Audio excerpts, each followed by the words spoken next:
끝났다 포기해. 그런데 마지막 기회에서 92점을 찍었습니다. 일본 코치 32년 경력이 무너진 순간이었죠. 하지만 진짜 충격은 점수가 아니었습니다. 2번 넘어지고도 다시 일어설 수 있었던 비밀. 일본 전설이 고개를 숙인 그 충격적인 전말을 지금 공개합니다. 시작하기 전 구독과 좋아요, 그리고 대한민국 화이팅! 댓글로 한국을 응원해주세요. 저는 나카무라 켄지. 올해 55살이에요.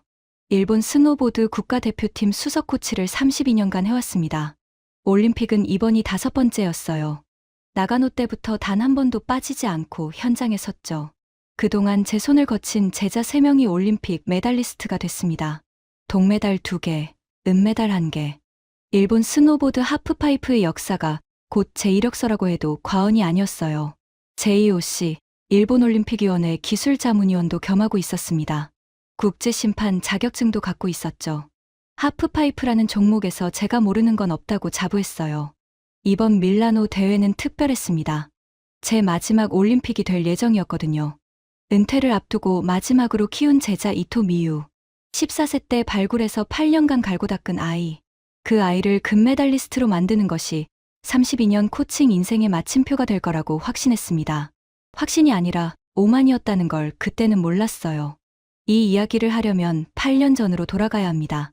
이토 미유를 처음 만난 날, 제가 어떤 생각으로 그 아이를 키웠는지, 그리고 32년간 쌓아온 저의 완벽한 세계가 어떻게 1시간도 안 돼서 무너졌는지 지금부터 말씀드리겠습니다.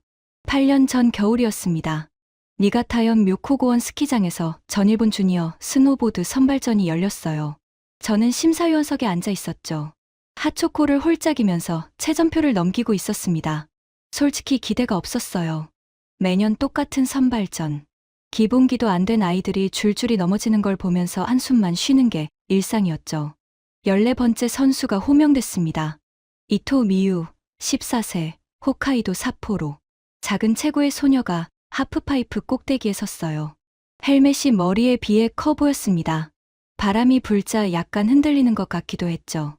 옆에 있던 심사위원이 피식 웃었어요. 저 체구로 되겠습니까? 저도 비슷한 생각을 하고 있었습니다. 하프파이프에서 높이를 내려면 체중과 속도가 필요한데 저 정도 체구면 힘들겠다 싶었거든요. 이토 미유가 출발했습니다. 첫 번째 점프. 벽을 타고 올라가는 순간 제 손에 들려 있던 핫초코 컵이 멈췄어요. 높이가 달랐습니다. 같은 또래 선수들보다 머리 하나, 아니 머리 둘은 더 높이 올라갔어요. 작은 체구가 불리할 줄 알았는데 오히려 가벼운 몸이 로켓처럼 솟구쳤습니다. 2번째 점프에서는 회전축이 눈에 들어왔어요. 공중에서 몸을 비트는 각도가 정확했습니다. 군더더기가 없었죠. 3번째 점프. 착지하는 순간 무릎이 충격을 흡수하는 각도가 교과서 그 자체였습니다. 속도도 떨어지지 않았어요.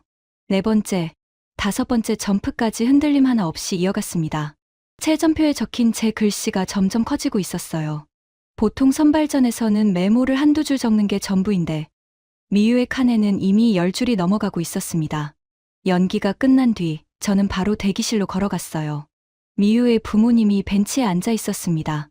아버지는 작업복 위에 점퍼를 걸치고 있었고 어머니는 모직 목도리를 두르고 있었죠. 실례합니다. 이토 미유 선수의 보호자분이시죠? 아버지가 벌떡 일어났어요. 네, 그렇습니다만. 저는 나카무라 켄지입니다. 국가대표팀 수석 코치예요. 아버지의 눈이 커졌습니다. 나카무라 코치님이 직접 오시다니. 영광입니다. 어머니도 일어서며 허리를 숙였어요. 눈가가 붉어져 있었습니다. 딸의 연기를 보면서 울었던 모양이었죠. 단도직입적으로 말씀드리겠습니다. 미유를 제가 맡고 싶습니다. 국가대표 육성 프로그램에 편입시키겠습니다. 정말입니까? 아버지의 목소리가 떨렸어요. 대신 조건이 있습니다. 제 방식대로 합니다. 훈련 강도도, 스케줄도, 기술 구성도 전부 제가 결정합니다. 저를 믿고 맡겨주실 수 있습니까? 부부가 서로를 쳐다봤어요. 3초도 안 돼서 동시에 고개를 끄덕였습니다. 부탁드립니다. 그날부터 8년이 시작됐어요. 저는 미유에게 제 코칭 철학의 전부를 쏟아부었습니다. 제 철학은 단순했어요. 딱 3글자. 실수 제로. 한치의 오차도 허용하지 않는 완벽한 기술. 10번을 뛰어도 20번을 뛰어도 같은 각도, 같은 높이, 같은 착지. 그게 제가 32년간 추구해온 코칭의 본질이었습니다. 미유, 다시 해. 네. 착지 각도 2도 틀어졌어. 다시. 네, 선생님. 20번을 해도 같은 각도로 착지할 수 있을 때까지 반복해. 홋카이도 니세코의 훈련장은 겨울이면 영하 20도 아래로 떨어졌어요. 손끝이 갈라지고 발이 얼어붙는 추위 속에서 미유는 하루에 8시간씩 하프파이프를 탔습니다. 같은 점프를 30번, 40번 반복했어요. 넘어지면 일어나서 다시 올라갔죠. 울면서 연습한 날도 셀 수 없이 많았습니다. 어느 날은 5번째 점프 착지를 43번 반복시켰어요. 미유가 하프파이프 위에서 주저앉으며 말했습니다. 선생님, 더 이상 못하겠어요. 다리가 안 움직여요. 착지 각도가 아직 1.5도 벗어나 있어. 한 번만 더 해. 미유의 눈에서 눈물이 흘렀어요. 하지만 일어났습니다. 다시 꼭대기로 올라갔죠. 그리고 44번째 시도에서 완벽한 착지를 해냈습니다. 됐어. 이게 내 기준. 이 감각을 몸에 새겨. 저는 한 번도 기준을 낮추지 않았어요. 혹독하다는 건 알고 있었습니다. 하지만 올림픽 금메달은 타협해서 딸 수 있는 게 아니었으니까요. 결과는 제 철학을 증명했습니다. 2년 차에 미유는 전일본 주니어 선수권을 석권했어요.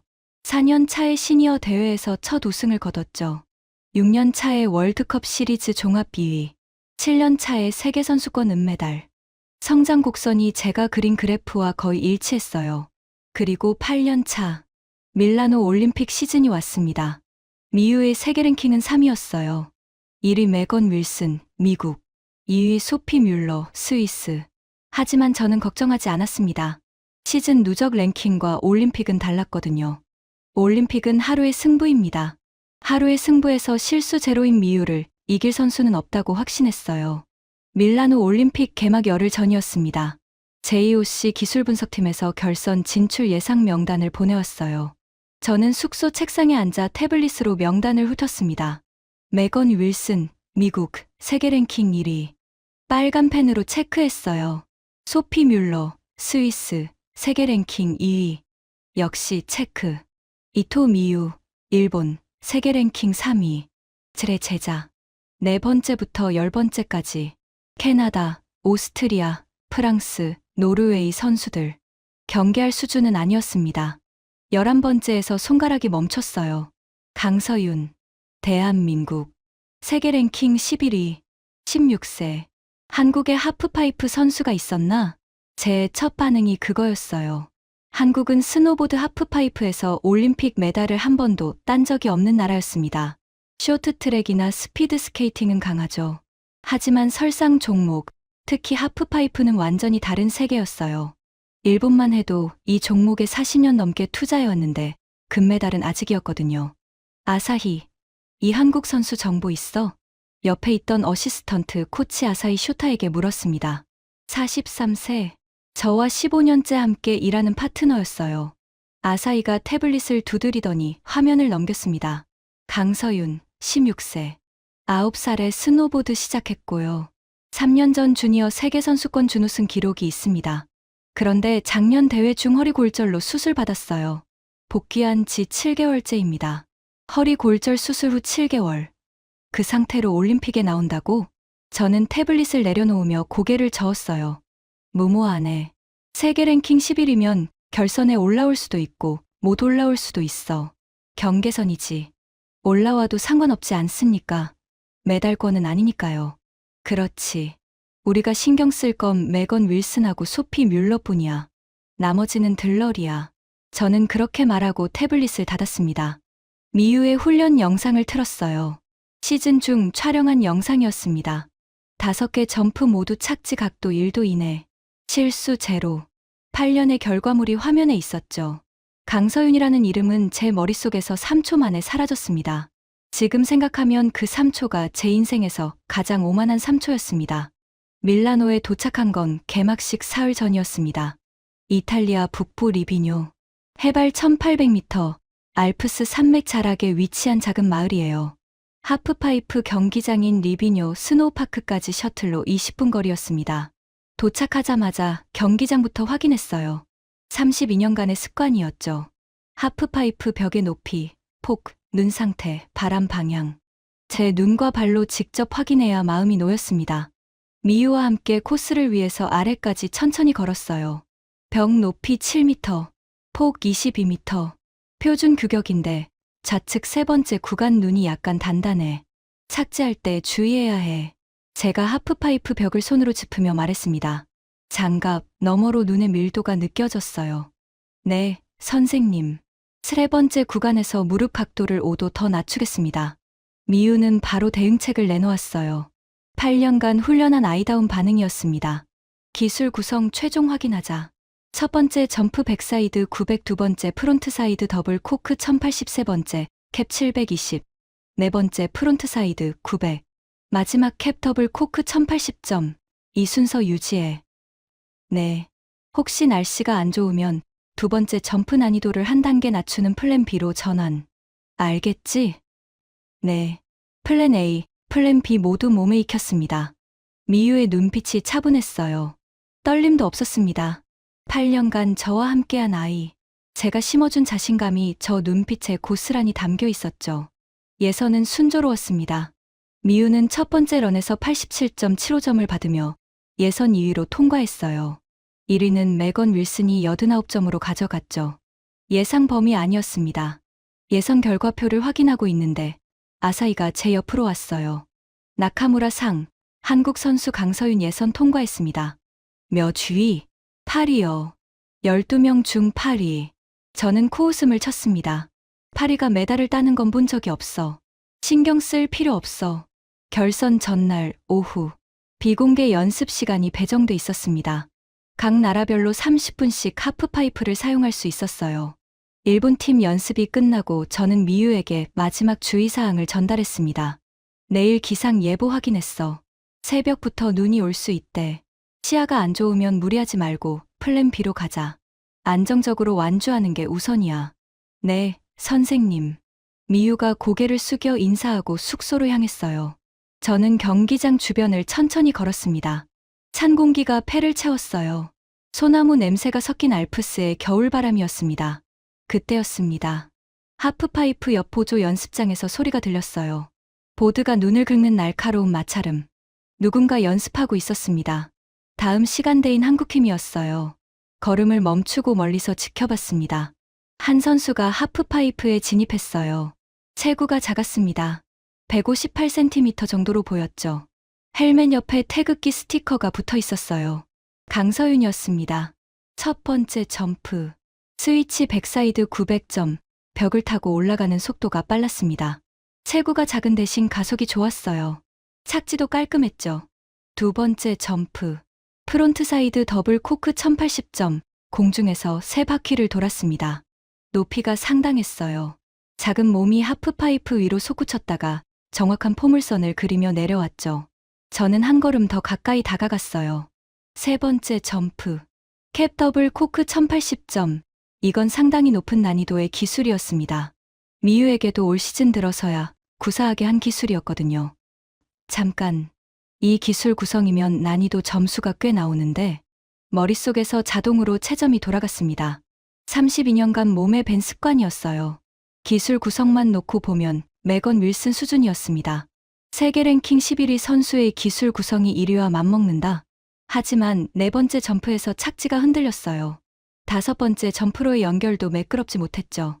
마지막 착지에서 손이 눈에 닿았습니다. 저는 시선을 거뒀습니다. 고개를 한번 끄덕이고 돌아섰어요. 기술은 높지만 완성도가 떨어져.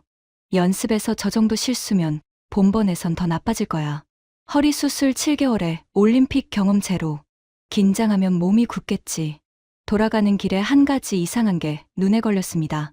한국팀 대기 구역이었어요. 보통 다른 나라 팀들은 코치 한두 명에 트레이너 한 명 정도가 전부거든요. 일본 팀도 저와 아사히, 트레이너 2명이 끝이었죠. 그런데 한국팀 대기 구역에는 사람이 10명 가까이 있었습니다. 코치, 트레이너뿐 아니라 의료 장비가 실린 카트가 2대 보였어요. 모니터를 들고 뭔가 분석하는 스태프, 태블릿에 수치를 기록하는 스태프. 유니폼도 종류가 달랐습니다. 역할이 세분화돼 있는 것 같았어요. 선수 한 명 뒤에 저 인원이 붙어 있다고? 잠깐 궁금했지만 오래 생각하지 않았습니다. 나라마다 방식이 다른 거니까요. 숙소에 돌아오니 아사히가 로비에서 기다리고 있었습니다. 나카무라 상, 한국 선수 연습 보셨어요? 잠깐 봤어. 왜? 기술 구성이 좀 심상치 않아서요. 시즌 대회 영상 분석해봤는데 프리런 기준으로 난이도 총점이 매건 윌슨보다 높습니다. 아사히가 태블릿 화면을 보여줬어요. 강서윤의 시즌 경기 영상이 구간별로 편집돼 있었습니다. 난이도가 높은 건 나도 봤어. 근데 완성도를 봐. 시즌 6개 대회에서 5개 점프 전부 클린 랜딩한 횟수가 몇 번이야? 아사히가 데이터를 확인했습니다. 6번 중 2번이요. 3번 중 1번은 실수한다는 얘기지. 올림픽 결선에서 그 확률이 좋아질 거라고 생각해? 아뇨. 올림픽 압박감이 더해지면 오히려 떨어지겠죠. 그렇지. 허리 수술 7개월에 올림픽 경험 제로. 16세. 아무리 기술 구성이 높아도 본번에서 못해. 우리는 미유에게만 집중해. 아사히는 잠시 입을 다물었어요.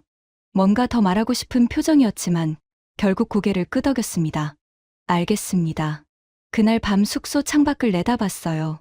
리비뇨의 밤하늘이 보였습니다. 별이 또렷했지만 서쪽 하늘에서 구름이 밀려오고 있었죠. 기상 예보가 맞을 것 같았어요. 내일 눈이 오겠구나. 하지만 걱정하지 않았습니다. 오히려 미소가 지어졌어요. 눈이 오면 미유에게 유리했거든요. 8년간 홋카이도의 폭설 속에서 훈련해온 아이. 영하 20도, 눈보라가 몰아치는 니세코에서 같은 점프를 수백 번 반복한 아이. 악천후에서 미유의 착지 성공률은 오히려 올라갔어요. 다른 선수들이 시야 때문에 흔들릴 때 미유만큼 안정적으로 탈 수 있는 선수는 없었습니다. 불을 끄기 전에 핸드폰을 확인했어요. 미유에게서 메시지가 와 있었습니다. 선생님, 내일 잘하겠습니다. 8년간 감사합니다. 짧은 메시지에 가슴이 뭉클해졌어요. 답장을 보냈습니다. 너는 이미 충분히 준비됐어. 내일은 즐기기만 하면 돼. 보내고 나서 핸드폰을 내려놓았습니다. 이불을 덮고 눈을 감았어요. 심장이 평소보다 빠르게 뛰었지만 불안함은 아니었습니다. 기대감이었죠. 32년간 기다려온 순간이 15시간 앞에 있었으니까요. 하지만 15시간 뒤, 그 심장이 완전히 다른 이유로 뛰게 될 거라는 건 상상도 못했습니다. 완벽한 계획이 무너지는 데는 단 3번의 점프면 충분했어요. 결선 당일 새벽 3시, 알람이 울리기 전에 눈이 떠졌습니다. 커튼 사이로 하얀 빛이 새어들어오고 있었어요. 심장이 쿵 내려앉았습니다. 저 빛은 달빛이 아니었거든요. 커튼을 젖혔습니다. 눈이었어요. 세상이 하얗게 뒤덮여 있었습니다. 굵은 눈송이가 가로등 불빛에 비치며 쉴 새 없이 쏟아지고 있었죠. 숙소 창문에 손을 대보니 유리가 차가웠어요. 온도계를 확인했습니다. 영하 14도. 밤새 5도가 더 떨어진 거였어요. 핸드폰을 집어들었습니다. 기상 정보를 확인했어요. 경기 시작 시간인 새벽 5시 30분까지 적설량 15cm 예상. 풍속 초속 7m. 시야 거리 200m 이하. 최악이군. 하지만 입꼬리가 올라갔습니다. 이 날씨는 미유에게 유리했어요. 8년간 홋카이도에서 이것보다 더한 폭설 속에 훈련해왔으니까요. 다른 선수들이 흔들릴 때 미유만큼 안정적으로 탈 수 있는 선수는 없었습니다. 옷을 갈아입고 1층 로비로 내려갔어요. 아사히가 이미 와 있었습니다. 두 손에 종이컵 커피를 들고 있었죠. 하나를 제게 건넸습니다. 나카무라 상, 눈이 꽤 옵니다. 봤어. 플랜 B로 가자. 미유에게 연락했어? 네. 이미 일어나 있었어요. 스트레칭 중이라고 합니다. 좋아. 커피를 한 모금 마시며 창밖을 봤습니다. 셔틀 정류장에 눈이 쌓여 있었어요. 운전기사가 와이퍼로 앞유리에 눈을 치우고 있었죠. 이 날씨면 12명 중 절반은 완주도 못할 거야. 제가 말했습니다. 미유가 실수 없이 타기만 하면 점수는 자연스럽게 나와. 다른 선수들이 무너지는 걸 기다리면 돼. 맞습니다. 그런데 나카무라 상. 아사히가 잠시 망설이더니 말했어요. 한국 선수 강서윤 말인데요. 또 그 얘기야? 아니요, 그게 아니라 한국팀이 어젯밤에 기상 데이터를 별도로 분석한 것 같습니다. 선수촌 로비에서 한국 스태프가 태블릿으로 풍향 데이터를 정리하고 있는 걸 봤어요. 바람 방향에 따른 착지 각도 보정 테이블을 만들고 있었습니다. 풍향 보정 테이블? 저는 눈썹을 치켜 올렸어요. 그건 보통 팀에서 하는 준비가 아니었거든요. 우리도 바람이 강하면 감각적으로 보정하지 데이터 테이블까지 만들지는 않았습니다. 하지만 곧 고개를 저었어요. 데이터 테이블이 있어도 공중에서 바람을 느끼고 순간적으로 대응하는 건 경험이야. 16세 선수가 데이터 보고 올림픽 결선에서 바람을 읽을 수 있을까? 그건 수백 번 실전을 뛰어본 선수나 가능한 거야. 그렇긴 합니다. 출발하자. 셔틀을 타고 리비뇨 스노우파크로 향했습니다. 차 안에서 미유에게 마지막 메시지를 보냈어요. 플랜 B. 안정 우선. 완주만 하면 된다. 믿고 있어. 답장이 바로 왔습니다. 네, 선생님. 걱정 마세요. 경기장에 도착하니 상황이 심각했어요. 하프파이프 위로 눈발이 거세게 날리고 있었습니다. 관중석 지붕에도 눈이 쌓여 있었죠. 스태프들이 하프파이프 안에 눈을 치우고 있었지만 치우는 속도보다 쌓이는 속도가 더 빨라 보였어요. 코칭존으로 들어갔습니다. 하프파이프 바로 옆에 위치한 구역이었어요. 선수에게 마지막 지시를 내리고 경기를 지켜보는 자리였죠. 저는 작전 노트를 펼치고 경기 시작을 기다렸습니다. 새벽 5시 30분. 결선이 시작됐어요. 12명의 선수에게 3번의 기회가 주어지는 방식이었습니다. 3번의 런 중 가장 높은 점수가 최종 순위를 결정하죠. 출발 순서는 예선 성적 역순. 예선 12위가 먼저, 1위가 마지막에 타는 거였어요. 첫 번째 선수가 출발했습니다. 노르웨이 선수였어요. 첫 점프에서부터 흔들렸습니다. 두 번째 점프에서 균형을 잃고 넘어졌죠. 눈이 너무 많이 내려서 착지 지점이 안 보이는 거였어요. 두 번째 선수, 프랑스. 역시 세 번째 점프에서 실패. 세 번째, 오스트리아. 첫 점프부터 높이가 안 나왔어요. 네 번째, 캐나다. 두 번째 점프에서 추락. 그때까지 4명 중 완주한 선수가 한 명도 없었습니다. 제 옆에서 아사히가 중얼거렸어요. 이 날씨 정말 장난이 아니네요. 그러니까 미유에게 유리한 거야. 저는 전광판을 보며 고개를 끄덕였습니다. 5번째 순서. 이토 미유가 출발선에 섰어요. 저는 코칭존에서 미유를 올려다봤습니다. 하프파이프 꼭대기에 선 작은 실루엣이 눈발 사이로 보였어요. 헬멧 아래 미유의 표정은 보이지 않았지만 자세가 안정적이었습니다. 흔들림이 없었어요. 좋아. 침착하구나. 미유가 출발했습니다. 속도를 붙이며 하프파이프로 진입했어요. 첫 번째 벽을 타고 올라갔죠.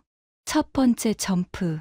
백사이드 900점, 미유의 몸이 공중으로 솟아올랐습니다. 2바퀴 반 회전. 착지. 깔끔했어요.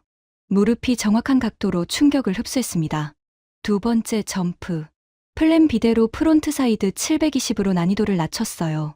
안전한 선택이었습니다. 착지도 무난했죠. 세 번째, 네 번째 점프. 모두 안정적이었어요. 실수가 없었습니다. 5번째 마지막 점프. 캡 더블 코크 1080점, 이것만큼은 난이도를 유지했어요. 공중에서 3바퀴를 돌았습니다. 착지 순간 약간 흔들렸지만 넘어지지는 않았어요. 전광판에 점수가 떴습니다. 85.50점. 나쁘지 않았어요. 하지만 제가 기대한 점수에는 못 미쳤습니다. 플랜 B로 난이도를 낮춘 대가였죠. 그래도 그 시점까지 유일하게 완주한 선수였으니까 당연히 1위였어요. 괜찮아. 이 점수면 충분해. 저는 작전 노트에 적었습니다. 85.50. 다른 선수들이 이 점수를 넘기려면 완주는 기본이고 난이도까지 높여야 했어요. 이 폭설에서 그게 가능한 선수가 몇이나 될까? 6번째 선수가 지나갔습니다. 역시 완주 실패. 7번째. 메건 윌슨이 출발선에 섰어요. 세계 랭킹 1위. 제가 가장 경계하는 선수였죠. 미국의 전설이었습니다. 메건 윌슨이 출발했어요. 첫 번째, 두 번째 점프까지는 좋았습니다. 하지만 세 번째 점프에서 높이가 부족했어요. 착지는 성공했지만 완성도가 떨어졌습니다. 네 번째, 5번째 점프도 비슷했어요. 점수 82.75점. 미유보다 낮았습니다. 좋아. 메건 윌슨이 미유보다 낫다. 저는 속으로 주먹을 쥐었어요. 8번째. 소피 뮬러, 스위스. 이 선수도 3번째 점프에서 넘어졌습니다. 완주 실패. 그리고 9번째 순서가 왔습니다. 9번째. 강서윤이 출발선에 섰어요. 저는 별 관심 없이 전광판을 확인하고 있었습니다. 미유의 순위와 다른 선수들의 점수를 비교하고 있었거든요. 강서윤은 어차피 메달권 받기 선수였으니까요. 그래도 코치의 습관이 있었어요. 32년간 수천 명의 선수를 지켜봐왔으니까요. 시선이 자연스럽게 출발선으로 향했습니다. 강서윤이 출발했어요. 하프파이프로 진입하면서 속도를 붙였습니다. 첫 번째 벽을 타고 올라갔죠. 첫 번째 점프. 스위치 백사이드 900점. 어제 연습에서 봤던 것과 같은 기술이었어요. 높이가 나쁘지 않았습니다. 착지도 깔끔했죠. 괜찮네. 첫 점프는 성공이야. 두 번째 점프. 프론트 사이드 더블 코크 1080점. 강서윤의 몸이 공중으로 솟아올랐습니다. 세 바퀴 회전. 어제 연습보다 높이가 더 나왔어요. 하지만 착지하는 순간이었습니다. 보드 뒷부분이 하프파이프 가장자리에 걸렸어요. 립이라고 부르는 부분이었죠. 폭설 때문에 눈이 쌓여서 가장자리 형태가 바뀌어 있었던 겁니다. 강서윤의 몸이 공중에서 비틀렸어요. 균형을 잃은 몸이 하프파이프 한가운데로 떨어졌습니다. 쿵! 둔탁한 소리가 코칭존까지 들렸어요. 강서윤이 움직이지 않았습니다. 1초, 2초, 3초. 여전히 일어나지 못했어요. 관중석이 조용해졌습니다. 눈발만 소리 없이 내리고 있었죠. 의료진이 달려 들어갔어요. 노란색 조끼를 입은 스태프 3명이 강서윤 옆에 무릎을 꿇었습니다. 들것이 준비되는 게 보였어요. 저는 숨을 죽이고 지켜봤습니다. 동계 스포츠에서 부상은 늘 위험했거든요. 특히 하프파이프는 공중에서 몇 미터를 날아올랐다가 떨어지는 종목이니까요. 허리 수술 이력이 있는 선수가 저렇게 넘어지면 재부상 위험이 컸어요. 전광판에 글자가 떴습니다. DNS. 출발하지 않음. 기권 신호였어요. 끝났구나. 역시 무리였어. 저는 고개를 저으며 작전 노트로 시선을 돌렸습니다. 그런데 2초 뒤 DNS 표시가 사라졌어요. 저는 다시 하프파이프를 봤습니다. 강서윤이 의료진의 부축을 받으며 일어서고 있었어요. 스스로 보드를 집어들었습니다. 의료진이 뭔가 말하고 있었지만 강서윤은 고개를 저었어요. 그리고 천천히 슬로프 아래로 내려가기 시작했습니다. 관중석에서 박수가 터져 나왔어요. 저도 모르게 한숨을 쉬었습니다. 큰 부상은 아닌 것 같아서 안도했어요. 하지만 점수는 냉정했습니다. 전광판에 8.00이라는 숫자가 떴어요. 100점 만점에 8점. 사실상 최하점이었습니다. 12명 중 꼴찌였죠. 안 됐지만 예상대로야. 허리 수술 7개월에 올림픽 경험 제로.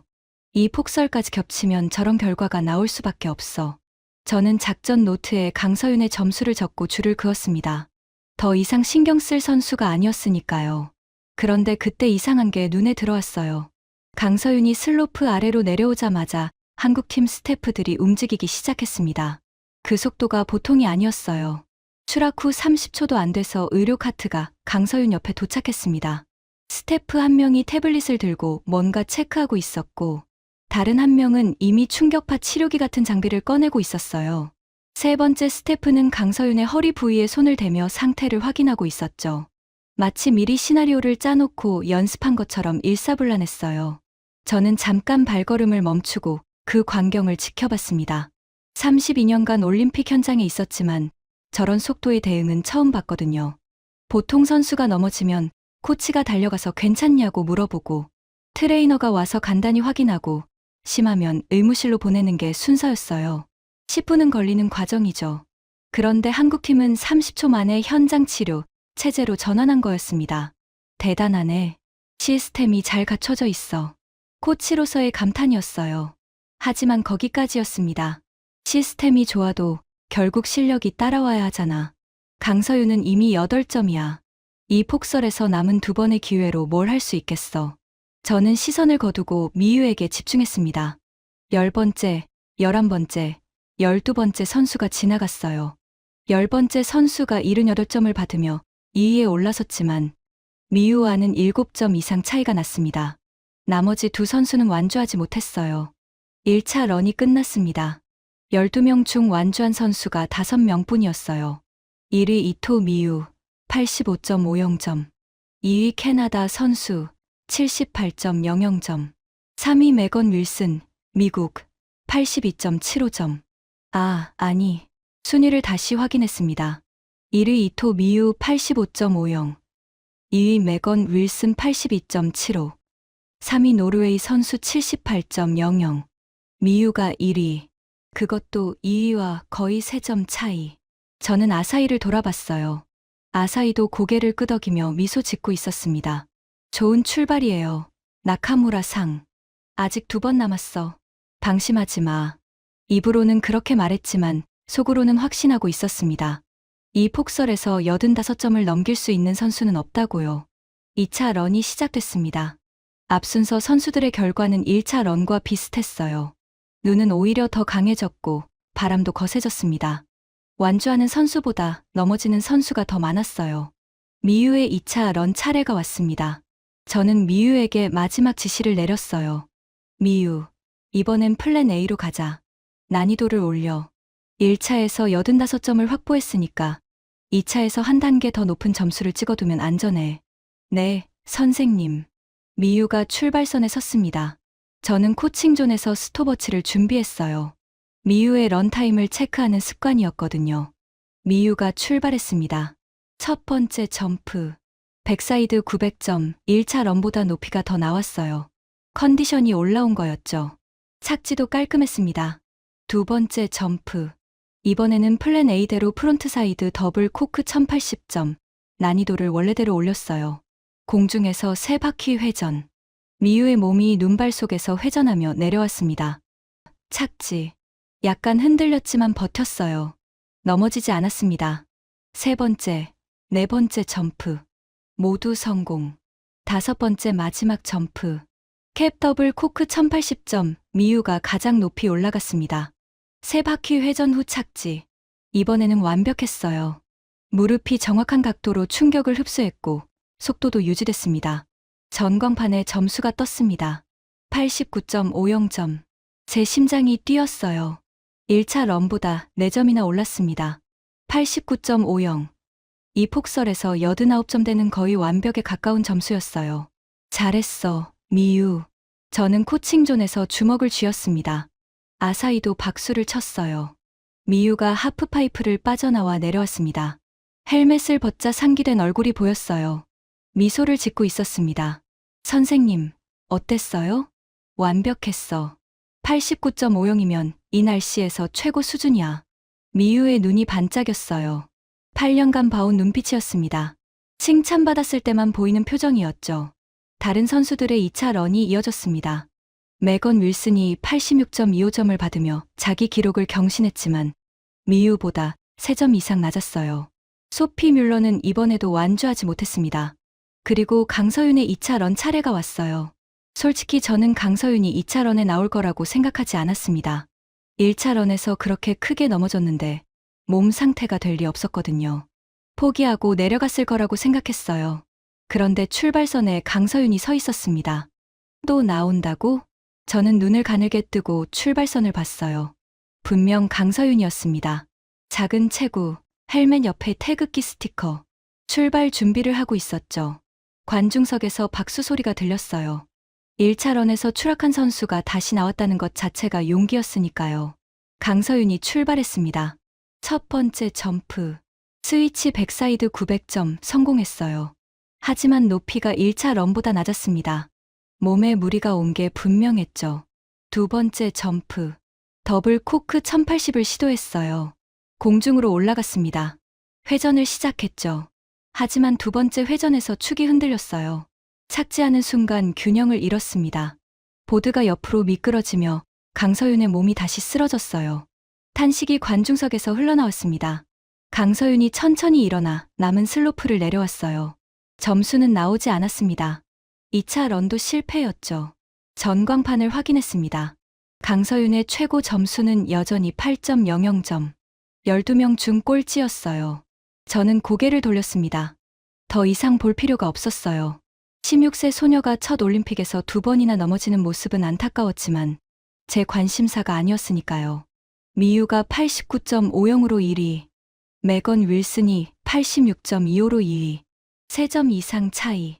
3차 런에서 메건 윌슨이 90점 이상을 받지 않는 한 미유의 금메달이었습니다. 이 폭설에서 90점 이상은 사실상 불가능했어요. 나카무라 상. 아사히가 제 옆으로 왔습니다. 목소리가 묘했어요. 평소와 다른 톤이었습니다. 뭐야? 강서윤 2차 런 보셨어요? 봤지. 또 넘어졌잖아. 네, 넘어졌어요. 근데 넘어지기 전에 시도한 기술을 보셨습니까? 저는 아사히를 쳐다봤습니다. 아사히의 표정이 진지했어요. 더블 코크 1080 시도했지. 실패했고. 그 더블 코크 1080이요. 회전 속도를 보셨어요? 1차 런보다 빨랐습니다. 그리고 진입 각도가 달라졌어요. 무슨 말이야? 1차 런에서는 표준 진입 각도로 갔다가 립에 걸려서 추락했잖아요. 2차 런에서는 진입 각도를 3도 정도 바꿨어요. 립에 안 걸리게 보정한 겁니다. 저는 잠시 말을 멈췄습니다. 추락 후 20분 만에 진입 각도를 수정했다고? 네. 그것도 폭설 속에서요. 보통 선수라면 추락 후 같은 기술을 시도하는 것 자체가 힘든데, 이 선수는 시도할 뿐 아니라 각도까지 수정해서 왔어요. 수정했는데 왜 실패했어? 각도 보정은 맞았는데 체력이 따라가지 못한 거예요. 회전 후반에 축이 흔들린 건 기술 문제가 아니라 근력 문제입니다. 추락 충격으로 코어, 근육이 약해진 거죠. 저는 아사히의 분석을 들으며 눈을 가늘게 떴어요. 15년간 함께 일한 파트너의 분석이었습니다. 아사히의 기술 분석 능력은 제가 인정하는 수준이었거든요. 하지만 결론을 바꿀 이유는 없었어요. 아사히, 내 분석은 맞을 수 있어.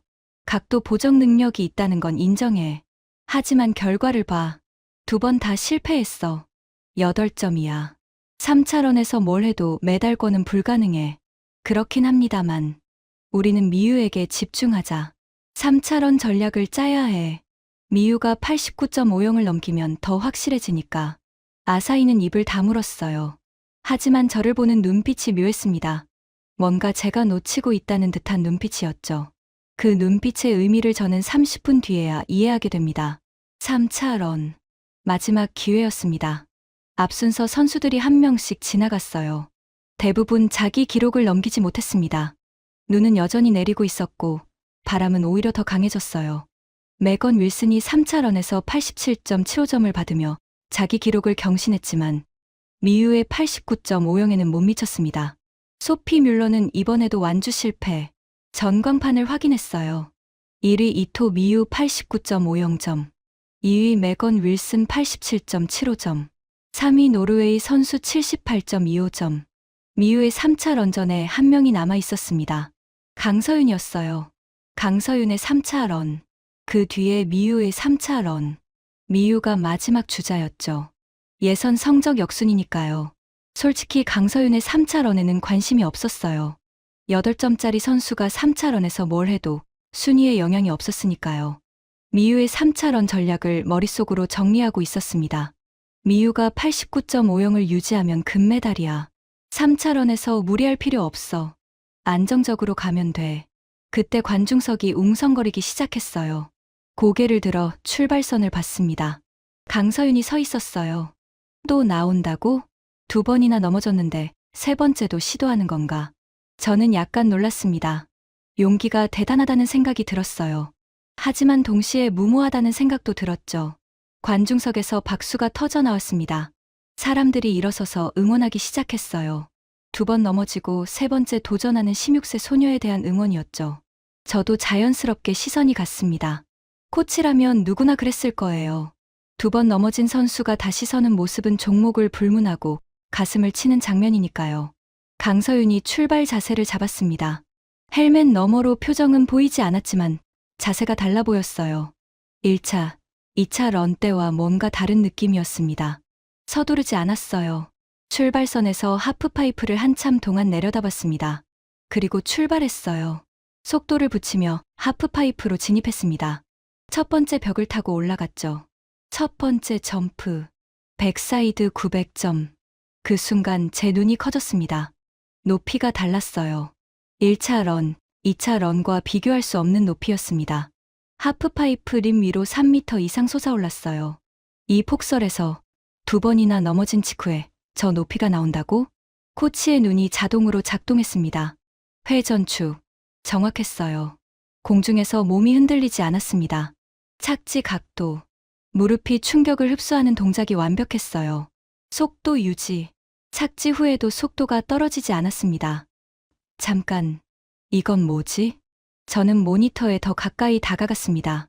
두 번째 점프. 프론트 사이드 더블 코크 1080점. 강서윤의 몸이 공중으로 솟아올랐어요. 1차 런에서 추락했던 바로 그 기술이었습니다. 같은 기술, 같은 위치. 하지만 진입 각도가 달랐어요. 아사히가 말했던 것처럼 3도 정도 보정한 각도로 들어갔죠. 림에 걸리지 않았습니다. 공중에서 3바퀴를 돌았어요. 회전 속도가 빨랐습니다. 높이도 충분했죠. 몸이 눈발 속에서 회전하며 내려왔습니다. 착지 지점을 정확히 잡았어요. 착지. 깨끗했습니다.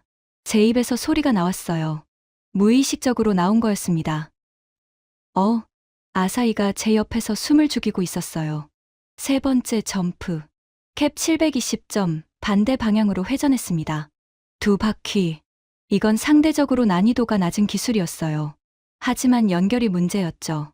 두 번째 점프의 더블 코크. 1080 직후의 방향을 바꿔서 캡 720으로 들어가려면 전환 속도가 빨라야 했거든요. 강서윤은 전환 시간이 거의 없었어요. 두 번째 점프 착지 후 바로 세 번째 벽으로 올라갔습니다. 마치 두 기술이 하나로 연결된 것처럼요. 착지. 역시 깨끗했습니다. 제 손에 땀이 나기 시작했어요. 영하 14도에서 손바닥에 땀이 났습니다. 왜 그런지는 저도 몰랐어요. 미유의 경쟁자도 아닌 선수를 보면서 왜 긴장하고 있는 건지. 아니, 사실은 알고 있었습니다. 코치의 눈이 말하고 있었거든요. 지금 펼쳐지고 있는 연기가 보통이 아니라고. 32년간 봐온 수천 명의 선수 중에서도 손에 꼽을 만한 퍼포먼스라고. 네 번째 점프. 프론트 사이드 900점, 2바퀴 반 회전. 강서윤이 다시 높이 올라갔어요. 이번에도 높이가 3m를 넘었습니다. 회전이 빨랐고 정확했어요. 착지 순간 보드가 경사면을 정확히 물었습니다. 말이 안 돼. 제 입에서 중얼거림이 나왔어요. 아사히가 저를 쳐다봤습니다. 하지만 저는 모니터에서 눈을 뗄 수 없었어요. 다섯 번째 점프. 마지막이었습니다. 강서윤이 마지막 벽을 타고 올라갔어요. 속도가 빨랐습니다. 그리고 가장 높이 올라갔어요.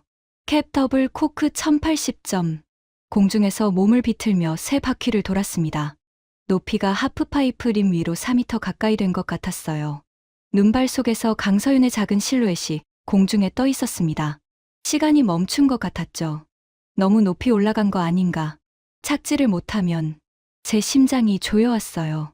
코치로서의 본능이었습니다. 선수가 저 높이에서 착지를 못하면 큰 부상으로 이어질 수 있었거든요. 하지만 강서윤은 계산하고 있었습니다. 회전을 마치고 내려왔어요. 보드가 경사면을 향했습니다. 무릎이 구부러졌죠. 충격을 흡수했습니다. 착지. 완벽했습니다. 강서윤이 하프파이프를 빠져나와 멈춰섰어요. 관중석이 폭발했습니다. 사람들이 일어서서 소리쳤어요. 함성과 박수가 스노우파크를 가득 채웠죠. 휘슬 소리가 울려 퍼졌습니다. 저는 넋을 잃고 서 있었어요. 2번 넘어졌던 16세 소녀가 이 폭설에서 5개의 점프를 전부 성공시켰습니다. 그것도 완벽하게. 1차 런, 2차 런과는 완전히 다른 선수였어요. 같은 사람이 맞나 싶을 정도였죠. 전광판에 점수가 뜨기 시작했습니다. 숫자가 하나씩 나타났어요. 저는 숨을 죽이고 기다렸습니다. 92.25. 잠깐, 저는 전광판을 다시 봤어요. 눈을 비볐습니다. 눈발 때문에 잘 못 본 건가. 92.25점. 분명했습니다. 순위가 바뀌었어요. 1위, 강서윤, 92.25점. 2위, 이토 미유, 89.50점. 제 다리에서 힘이 빠졌습니다. 코칭존 의자를 잡으며 간신히 서 있었어요. 작전 노트가 손에서 미끄러졌습니다. 눈 위에 떨어졌죠. 나카무라 상. 아사히가 제 팔을 잡았어요. 이게 뭐야. 제 목소리가 떨렸습니다. 32년간 코칭을 하면서 목소리가 떨린 건 처음이었어요. 89.50. 이 폭설에서 그 누구도 넘을 수 없다고 확신했던 미유의 점수. 그 점수를 8점짜리 꼴찌 선수가 넘어버렸습니다. 2.75점 차이로. 카메라가 강서윤을 잡았어요. 슬로프 아래에서 주저앉아 있었습니다. 두 손으로 얼굴을 감싸고 있었죠. 어깨가 떨리고 있었어요. 울고 있는 게 분명했습니다. 한국팀 스태프들이 달려와 강서윤을 끌어안았어요. 저는 그 장면을 멍하니 지켜봤습니다. 머리가 하얘졌어요. 32년간 쌓아온 확신이 전광판의 숫자 3개에 무너지고 있었습니다. 하지만 아직 끝난 건 아니었어요. 정신이 번쩍 들었습니다. 미유의 3차 런이 남아 있었어요. 마지막 주자인 미유가 93점 이상을 받으면 다시 역전할 수 있었습니다. 93점. 이 폭설에서 93점. 가능할까? 저는 미유에게 달려갔습니다. 코칭존에서 대기 구역으로 뛰어갔어요. 미유가 3차 런 준비를 하고 있었습니다. 미유의 얼굴을 보는 순간 심장이 내려앉았어요. 미유는 전광판을 보고 있었습니다. 92.25라는 숫자를. 표정이 굳어 있었어요. 8년간 봐온 아이의 얼굴에서 처음 보는 표정이었습니다. 동요하고 있었어요. 미유. 제가 불렀습니다. 미유가 고개를 돌렸어요. 선생님, 92점이에요. 93점을 받아야 해요. 목소리가 떨리고 있었습니다. 저는 심호흡을 했어요. 지금 코치로서 해야 할 일이 뭔지 32년의 경험이 말해주고 있었습니다. 침착하게. 선수를 안정시켜야 해. 미유, 들어. 기술 구성을 바꾼다. 네. 플랜 A에서 두 번째 점프와 다섯 번째 점프 난이도를 한 단계씩 올려. 두 번째를 프론트 사이드 트리플 코크 1260으로, 다섯 번째를 캡 트리플 코크 1260으로. 아사히가 제 팔을 잡았어요. 나카무라 상, 트리플 코크를 2개나요? 미유가 대회에서 성공시킨 적이 없는데. 연습에서는 성공했어. 연습과 올림픽은 다르잖아요. 이 폭설에서 한 번도 안 해본 기술을 2개나 넣는 건 너무 위험합니다. 아사히의 말이 맞았어요. 트리플 코크 1260은 미유가 연습에서만 성공시킨 기술이었습니다. 대회에서는 한 번도 시도한 적이 없었죠. 그걸 이 폭설에서, 올림픽 결선에서 2개나 넣는다. 하지만 저는 계산을 이미 끝낸 상태였어요. 현재 기술 구성 최대 점수가 91점대야. 93점을 넘기려면 난이도를 올리는 수밖에 없어. 트리플 코크 2개를 성공시키면 난이도 점수가 올라가서 93점대가 가능해. 하지만 실패하면 은메달이야. 지금도 은메달이고. 저는 미유를 똑바로 바라봤어요. 미유, 할 수 있어? 미유가 입술을 깨물었습니다. 3초간 침묵이 흘렀어요. 그리고 고개를 끄덕였습니다. 하겠습니다. 미유가 출발선으로 향했어요. 저는 코칭존으로 돌아왔습니다. 아사히가 옆에 섰어요. 아무 말도 하지 않았지만 표정이 말하고 있었습니다. 위험하다고. 저도 알고 있었어요. 하지만 금메달을 위해서는 이 방법밖에 없었습니다. 8년간의 훈련, 32년간의 코칭, 이 모든 것의 결실이 지금 이 순간에 달려 있었어요. 미유가 출발선에 섰습니다. 관중석이 조용해졌어요. 모두가 숨을 죽이고 있었습니다. 강서윤의 기적 같은 역전. 그리고 이제 이토 미유의 반격. 스노우파크 전체가 긴장감에 감싸였습니다. 미유가 출발했어요. 첫 번째 점프. 백사이드 900점. 깔끔했습니다. 높이도 좋았어요. 착지도 안정적이었죠. 좋아. 이대로만 가면 돼. 두 번째 점프.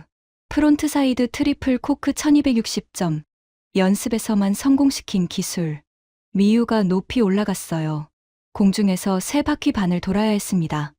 회전이 시작됐죠. 첫 번째 회전. 좋았어요. 두 번째 회전. 축이 약간 흔들렸지만 버텼습니다. 세 번째 회전. 여기서 반 바퀴를 더 돌아야 했어요. 하지만 높이가 부족했습니다. 회전을 마치기 전에 착지 지점이 다가오고 있었어요. 미유의 몸이 회전을 완료하지 못한 채로 내려왔습니다. 보드가 경사면에 비스듬히 닿았어요. 각도가 틀어졌죠. 미유가 균형을 잡으려 팔을 뻗었습니다. 하지만 소용없었어요. 보드가 옆으로 미끄러지며 미유의 몸이 기울었습니다. 넘어졌습니다. 제 입에서 신음이 나왔어요. 주먹을 쥔 손톱이 손바닥을 파고들었습니다. 고통을 느끼지 못했어요. 전광판만 바라보고 있었습니다. 미유가 천천히 일어났어요. 남은 슬로프를 타고 내려왔습니다. 완주하지 못했으니 점수는 나오지 않았죠. 미유의 최고 점수는 여전히 89.50점이었습니다. 전광판이 최종 순위를 표시했어요. 1위. 강서윤 92.25점. 2위 이토 미유 89.50점. 3위 메건 윌슨 87.75점. 강서윤의 금메달이 확정된 순간이었습니다. 관중석이 폭발했어요. 함성과 박수가 스노우파크를 뒤흔들었습니다. 사람들이 일어서서 소리쳤죠. 저는 코칭존에서 주저앉았습니다. 다리에 힘이 없었어요. 영하 14도의 눈 위에 앉았지만 차갑다는 감각이 없었습니다. 아무 감각도 없었어요. 미유가 하프파이프 아래로 내려왔습니다. 헬멧을 벗었어요. 미유의 얼굴을 보는 순간 가슴이 찢어지는 것 같았습니다. 울고 있었거든요. 소리 없이 눈물이 흐르고 있었어요. 선생님, 미유가 제 앞에 섰습니다. 죄송합니다. 트리플 코크를 못했어요. 그 말을 듣는 순간 머리를 망치로 맞은 것 같았어요. 미유가 사과하고 있었습니다. 8년간 제 말을 한 번도 거역하지 않았던 아이. 제가 시킨 대로 트리플 코크를 시도했다가 실패한 아이가 저에게 사과하고 있었어요. 사과해야 할 사람은 내 쪽이었는데 입이 떨어지지 않았습니다. 뭐라고 말해야 할지 몰랐어요. 32년간 수천 명의 선수를 지도하면서 한 번도 말문이 막힌 적이 없었는데 그 순간만큼은 아무 말도 할 수 없었습니다. 미유, 너는... 그때였어요. 미유가 갑자기 고개를 돌렸습니다. 하프파이프 아래쪽을 봤어요. 강서윤이 스태프들에 둘러싸여 울고 있는 게 보였죠. 미유가 걸어가기 시작했어요. 강서윤을 향해서. 미유. 저는 불렀지만 미유는 돌아보지 않았습니다. 미유가 강서윤 앞에 섰어요. 강서윤이 고개를 들었습니다. 눈물 범벅인 얼굴이었죠. 미유가 활짝 웃었어요. 그리고 강서윤을 끌어안았습니다. 두 선수가 포옹했어요. 미유가 강서윤의 등을 토닥이며 뭔가 말하고 있었습니다. 관중석의 환호가 더 커졌어요. 길게 이어지는 박수 소리가 울려 퍼졌습니다. 저는 그 장면을 멍하니 지켜봤어요. 내가 가르치지 않은 거였습니다. 8년간 미유에게 기술을 가르쳤어요. 착지 각도, 회전 속도, 진입 타이밍. 완벽한 기술을 만드는데 모든 걸 쏟아부었죠. 하지만 패배한 뒤에 먼저 일어나 상대를 축하하러 가는 것. 그건 제가 가르친 적이 없었어요. 미유가 스스로 배운 거였습니다. 그 순간 깨달았어요. 제가 8년간 놓치고 있던 것을요. 저는 실수를 없애는데 집중했습니다. 완벽한 기술을 만드는데 모든 에너지를 쏟았죠. 하지만 강서윤은 실수투성이었어요. 1차 런 8점, 2차 런 실패. 완벽과는 거리가 먼 선수였습니다. 그런데 그 선수가 금메달을 땄어요. 2번 넘어지고 3번째에 일어섰습니다. 완벽하지 않아도 포기하지 않으면 기회가 온다는 걸 증명했어요. 그리고 제 제자 미유는 완벽한 기술을 갖고 있었지만 예상 밖의 상황에서 무너졌습니다. 제가 연습에서만 성공시킨 기술을 올림픽 결선에서 시도하라고 지시했을 때 미유는 제 지시대로 했어요. 항상 그랬듯이. 하지만 그건 미유의 선택이 아니라 제 선택이었습니다. 만약 미유가 플랜 A 그대로 갔다면, 트리플 코크 없이 기존 기술 구성으로 3차 런을 탔다면 89점대를 다시 받았겠죠. 금메달은 못 땄겠지만 은메달은 확실했을 거예요. 그리고 미유는 넘어지지 않았을 겁니다. 제가 욕심을 부린 거였어요. 미유의 은메달이 아니라 제 금메달을 원했던 거였습니다. 32년 코칭 인생의 완벽한 마침표를 찍고 싶었던 거죠. 아사히가 제 옆에 다가왔어요. 나카무라-상, 괜찮으세요? 괜찮지 않아. 저는 솔직하게 대답했습니다. 내가 틀렸어, 아사히. 트리플 코크를 지시한 건 실수였어. 아사히가 아무 말도 하지 않았어요. 그냥 제 옆에 서 있어줬습니다. 15년간 함께한 파트너는 언제 말하고 언제 침묵해야 하는지 알고 있었죠. 눈은 여전히 내리고 있었어요. 전광판의 숫자는 바뀌지 않았습니다. 1위 강서윤 92.25점. 2위 이토 미유 89.50점. 저는 그 숫자를 한참 동안 바라봤어요. 2번 넘어지고 3번째에 일어선 16세. 올림픽 경험 제로, 허리 수술 7개월, 세계 랭킹 11위. 어떤 각도로 봐도 금메달을 딸 수 없는 선수. 그 선수가 92.25점을 찍었습니다. 이 폭설에서 제 8년을 넘어서 제가 몰랐던 게 있었어요. 완벽한 기술이 금메달을 만드는 게 아니었습니다. 넘어져도 일어서는 정신이 금메달을 만드는 거였어요. 32년간 몰랐던 걸 16세 소녀에게 배운 순간이었습니다. 하지만 이야기는 여기서 끝이 아닙니다. 경기가 끝난 뒤 제가 목격한 것들, 한국팀의 비밀, 그리고 제가 왜 은퇴를 번복했는지 그 이야기가 남아 있어요. 시상식은 그날 저녁에 열렸습니다. 리비뇨 메달 플라자, 알프스 산맥을 배경으로 만든 야외 시상대였어요. 낮에 내리던 눈은 그쳤고 하늘에 별이 나와 있었습니다. 저는 관중석 구석에 앉아 있었어요. 시상식을 보러 온 게 아니었습니다. 볼 수가 없었어요. 하지만 발걸음이 그쪽으로 향했습니다. 코치라면 끝까지 자리를 지켜야 한다는 32년간의 습관이 저를 그 자리에 앉혀놨죠. 음악이 울려 퍼졌어요. 선수 입장이 시작됐습니다. 동메달, 메건 윌슨, 미국, 87.75점. 관중이 박수를 쳤어요. 은메달, 이토 미유, 일본, 89.50점. 미유가 시상대에 올라섰습니다. 미소를 짓고 있었어요. 눈이 부어 있었지만 웃고 있었죠. 관중에게 손을 흔들었습니다. 당당한 모습이었어요. 가슴이 뜨거워졌습니다. 동시에 목이 조여왔어요. 저 아이가 웃고 있다는 게 미안하면서도 대견했습니다. 제가 지시한 트리플 코크 때문에 넘어졌는데 저 아이는 울지 않고 웃으며 시상대에 서 있었어요. 금메달, 강서윤, 대한민국, 92.25점. 강서윤이 시상대 가장 높은 곳에 올라섰습니다. 키가 작았어요. 시상대 위에 서도 메건 윌슨보다 머리반개는 작아 보였죠. 메달이 목에 걸리는 순간 강서윤의 입술이 떨렸어요. 참으려고 했지만 참지 못했습니다. 눈물이 쏟아졌어요. 두 손으로 메달을 꼭 쥐고 울었습니다. 어깨가 들썩였죠. 16세였어요. 1차 런 8점, 2차 런 실패. 2번 넘어지고 세 번째에 일어서서 금메달을 딴 16세 소녀. 애국가가 울려 퍼졌습니다. 태극기가 올라갔어요. 저는 그 장면을 끝까지 봤습니다. 시선을 피하지 않았어요. 이건 봐야 한다고 생각했거든요. 제가 틀렸다는 증거를 똑똑히 봐야 한다고. 시상식이 끝나고 선수들이 퇴장했어요. 관중이 빠져나가기 시작했습니다. 저는 자리에서 일어나 출구 쪽으로 향했어요. 그때 한국팀 코치가 보였습니다. 40대 초반으로 보이는 남자였어요. 짧은 머리에 한국 국가대표 유니폼을 입고 있었죠. 강서윤 옆에서 뭔가 이야기하고 있었습니다. 저는 3초간 망설였어요. 그리고 걸어갔습니다. 실례합니다. 한국팀 코치가 고개를 돌렸어요. 저는 나카무라 켄지입니다. 일본 대표팀 코치예요. 한국팀 코치가 눈을 크게 떴습니다. 그리고 바로 허리를 숙여 인사했어요. 아, 나카무라 코치님. 이토 미유 선수 정말 대단했습니다. 인사드리게 돼서 영광입니다. 유창한 일본어였어요. 약간 놀랐습니다. 축하드립니다. 강서윤 선수의 3차 런은 제가 32년간 본 연기 중에서도 손에 꼽을 만한 퍼포먼스였습니다. 제 입에서 나온 말이 진심이라는 게 스스로도 놀라웠어요. 몇 시간 전까지 들러리라고 생각했던 선수를 칭찬하고 있었으니까요. 감사합니다. 나카무라 코치님한테 그런 말씀을 들으니 영광이에요. 하나만 여쭤봐도 될까요? 네, 물론이죠. 강서윤 선수가 1차 런에서 추락한 뒤 2차 런까지 시간이 얼마 안 됐잖아요.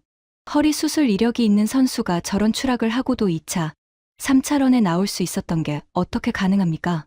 한국팀 코치가 미소를 지었어요. 자부심이 담긴 표정이었습니다. 저희 시스템 덕분입니다. 보시겠어요? 예상 못한 제안이었어요. 저는 잠시 멈칫했지만 고개를 끄덕였습니다. 보여주시겠습니까? 그럼요. 선수촌으로 가시죠. 저는 한국팀 코치를 따라 선수촌으로 향했어요. 밤 9시가 넘은 시간이었습니다. 대부분의 선수단은 숙소에 들어간 뒤였죠. 한국 선수촌에 들어서는 순간 눈이 커졌어요. 로비부터 달랐습니다. 다른 나라 선수촌은 보통 로비에 소파 몇 개와 자판기가 전부거든요. 그런데 한국 선수촌 로비에는 대형 모니터 3대가 설치돼 있었어요. 하나에는 기상 데이터가 실시간으로 뜨고 있었고, 다른 하나에는 각 선수별 컨디션 그래프가 표시돼 있었습니다. 세 번째 모니터에는 경기 분석 영상이 루프로 돌아가고 있었죠. 이건 뭡니까? 저희 통합 모니터링 시스템이에요. 선수 개인별 신체 데이터, 기상 데이터, 경기 분석을 실시간으로 연동합니다. 한국팀 코치가 설명했어요. 선수가 부상을 당하면 시스템이 자동으로 부상 유형을 분류하고 해당 부상에 맞는 응급 프로토콜을 스태프 태블릿으로 전송합니다. 오늘 서윤이가 1차 런에서 넘어졌을 때 스태프가 30초 만에 현장 치료 체제로 전환할 수 있었던 게 이 시스템 덕분이에요. 저는 할 말을 잃었어요. 30초. 제가 경기장에서 봤던 그 놀라운 대응 속도가 사람의 판단이 아니라 시스템의 설계였던 겁니다. 의무실도 보시겠어요? 한국팀 코치가 복도를 안내했어요. 의무실 문을 열었습니다. 일반 선수촌 의무실과는 차원이 달랐어요. 충격파 치료기, 초음파 장비, 냉각 압박 시스템. 벽면에는 선수별 근육 데이터 차트가 붙어 있었습니다. 강서윤의 차트에는 허리 부위 근력 수치가 시간대별로 기록돼 있었어요. 서윤이 허리 수술 후 복귀 과정에서 저희가 만든 맞춤형 재활 프로그램이에요. 하프파이프 착지 충격을 시뮬레이션에서 어떤 각도로 넘어졌을 때 허리에 가해지는 하중이 얼마인지 전부 계산했습니다. 추락 후 어떤 치료를 몇 분 안에 해야 다음 런에 지장이 없는지까지 시나리오를 만들어뒀어요. 추락까지 시나리오에 넣었다고요? 네. 서윤이 스타일이 난이도가 높아서 추락 확률이 있었거든요. 그래서 추락 후 회복 프로토콜을 경우의 수별로 6가지 만들었습니다. 오늘은 그중 3번째 시나리오가 적용됐어요. 저는 의무실 벽에 기댔어요. 다리에 힘이 빠졌거든요.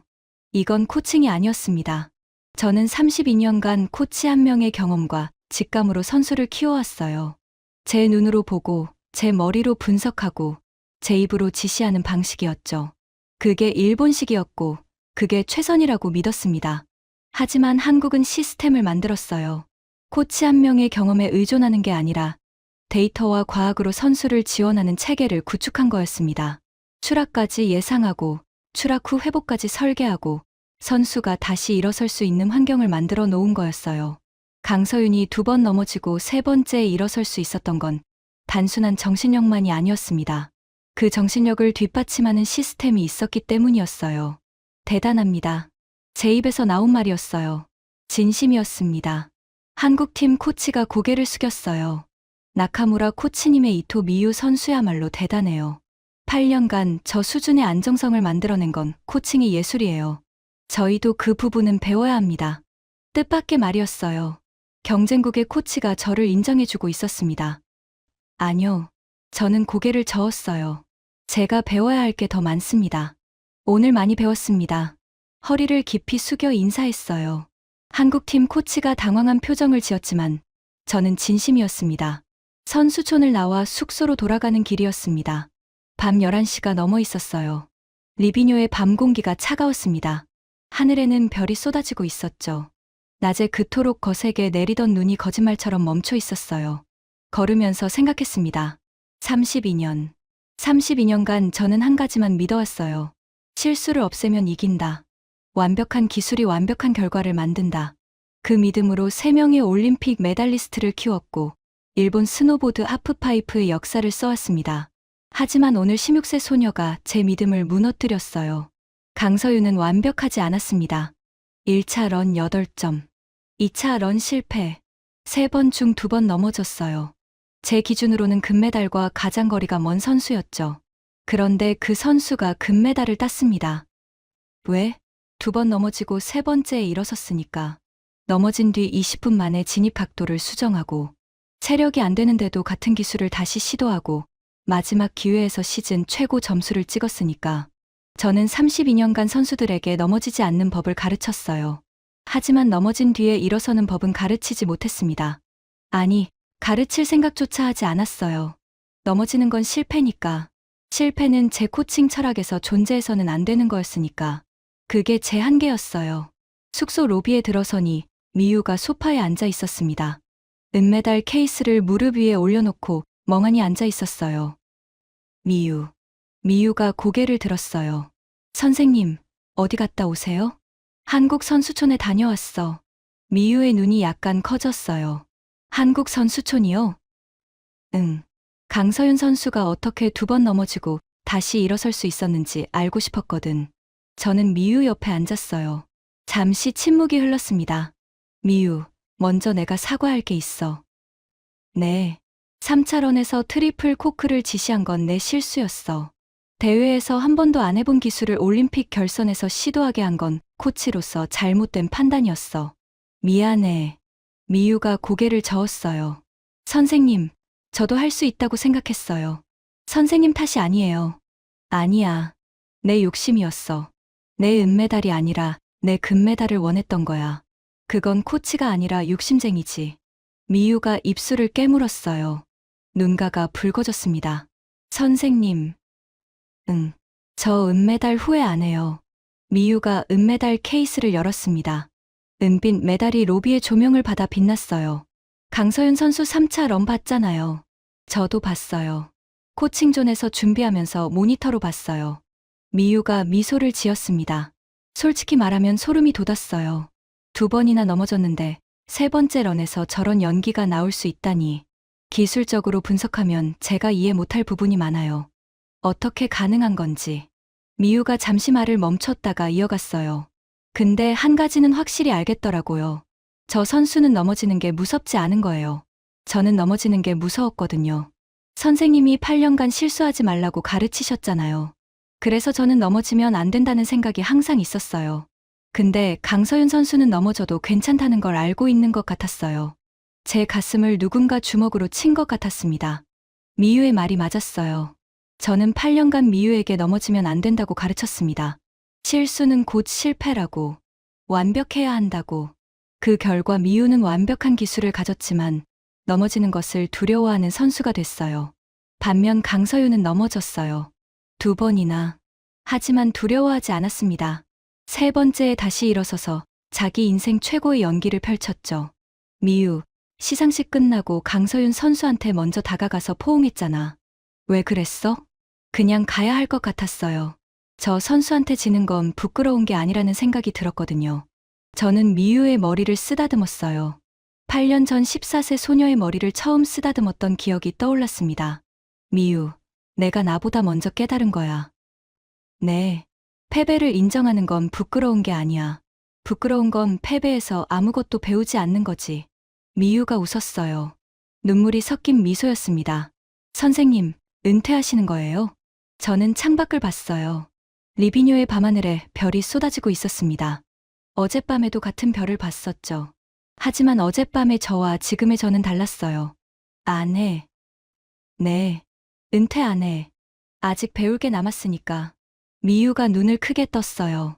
32년간 나는 실수를 없애는 법만 가르쳤어. 근데 오늘 깨달았어. 넘어진 뒤에 일어서는 법을 가르치는 게 더 중요하다는 걸. 완벽한 기술보다 넘어져도 포기하지 않는 정신이 더 강하다는 걸. 미유가 고개를 끄덕였어요. 그걸 가르치려면 나부터 바뀌어야 해. 코칭 철학을 처음부터 다시 세워야 하거든. 그래서 은퇴 못해. 저는 웃었습니다. 오랜만에 웃었어요. 미유, 고마워. 제가요? 왜요? 넌 내가 가르치지 않은 것도 스스로 배웠잖아. 패배한 뒤에 상대를 축하하러 가는 것. 그건 내가 가르친 게 아니야. 내가 스스로 배운 거야. 너는 이미 나를 넘었어. 미유의 눈에서 눈물이 떨어졌어요. 하지만 웃고 있었습니다. 그날 밤 저는 오랫동안 잠이 오지 않았어요. 침대에 누워 천장을 바라봤습니다. 32년간의 코칭 인생이 머릿속을 지나갔어요. 나가노, 솔트레이크 시티, 토리노, 밴쿠버, 소치, 평창, 베이징, 그리고 밀라노.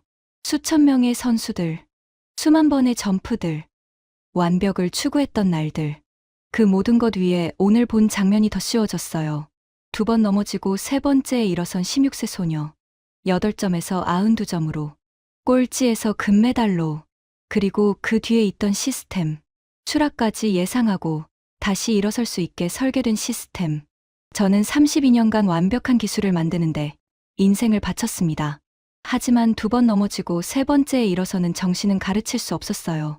그건 기술이 아니라 철학이었으니까요. 완벽하지 않아도 괜찮다. 넘어져도 괜찮다. 중요한 건 다시 일어서는 거다.